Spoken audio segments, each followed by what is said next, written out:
ఓం శ్రీ మాత్రే నమః. ధనుర్మాసంలో ఇవాళ 19వ రోజు. ఎప్పట్లాగానే గోదాదేవి తెల్లవారుజామున లేచి తన జలగతులతో కలిసి శ్రీకృష్ణుని ఆలయానికి వెళ్ళి శ్రీకృష్ణుని దర్శన భాగ్యాన్ని కలిగించమని శ్రీకృష్ణుని ప్రార్థిస్తూ పాడిన పాసురం ఇది. ఇప్పుడు ఆ పాసురాన్ని దానికి తెలుగులో భావాన్ని చెప్పుకుందాం.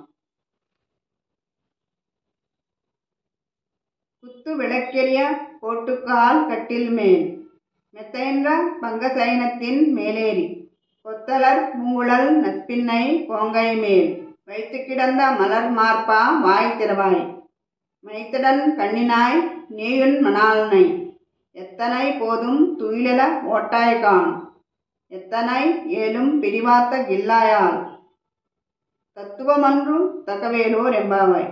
ఇప్పుడు ఈ పాత్రానికి తెలుగులో భావాన్ని చెప్పుకుందాం.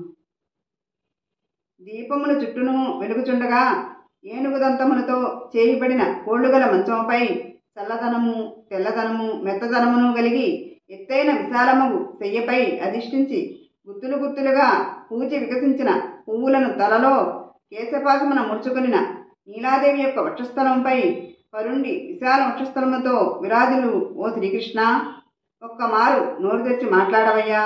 కాటుకతో అలంకరింపబడి విశాలమైన కనులుగల ఓ నీలాదేవి, నీవు నీపై మోహమును వదిలి మా వద్దకు వచ్చుటను అంగీకరింపకున్నావేమమ్మా. అంత మాత్రపు వియోగమును కూడా సహింపలేవా? ఇది నీ పురుషకార స్వభావమునకు కూడా తగినది కాదు. ఈ పాత్రలో గోదాదేవి శ్రీకృష్ణుని దర్శన భాగ్యాన్ని కలిగించమని శ్రీకృష్ణుని ప్రార్థిస్తూ నీలాదేవిని కూడా ప్రార్థించింది. ఆ శ్రీరంగనాథుని కృప మనందరిపై ఉండునుగాక. శ్రీమత్యే గోదాదేవి నమః. ఓం నమో నారాయణాయ. రేపు 20వ పాసురం చెప్పుకుందాం.